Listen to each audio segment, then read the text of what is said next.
Hi అండి. ఈరోజు ఇంట్లోనే చాక్లెట్స్ ఎలా ప్రిపేర్ చేసుకోవాలో చూసేద్దాం. ముందుగా dark chocolate, milk chocolate compounds తీసుకోవాలి.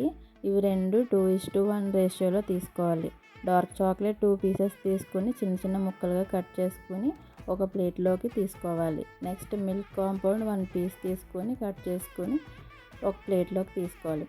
ఇప్పుడు స్టవ్ మీద ఒక గిన్నె పెట్టుకొని వాటర్ వేసుకొని మరిగించాలి. కట్ చేసి పెట్టుకున్న చాక్లెట్ కాంపౌండ్స్ని ఒక బౌల్లోకి తీసుకొని ఆ బౌల్ని బాయిల్ అవుతున్న వాటర్ గిన్నె మీద పెట్టుకొని చాక్లెట్ని కలుపుతూ ఉండాలి. తర్వాత ఒక స్పూన్ నెయ్యి కానీ వెన్న కానీ ఉంటే వేసుకొని బాగా మెల్ట్ అయ్యే వరకు కలుపుతూ ఉండాలి. బాగా చాక్లెట్ మెల్ట్ అయిన తర్వాత మౌల్డ్స్ తీసుకొని ఆ మౌల్డ్స్లోకి ఆ చాక్లెట్ని ట్రాన్స్ఫర్ చేసుకోవాలి. అలా చేసుకున్న తర్వాత ఎక్స్ట్రాగా ఉన్న దాన్ని క్లీన్ చేసుకొని ఒక 2 అవర్స్ ఫ్రిడ్జ్లో పెట్టుకొని తీసేస్తే మన చాక్లెట్స్ రెడీ అయిపోతాయి. Please like and subscribe.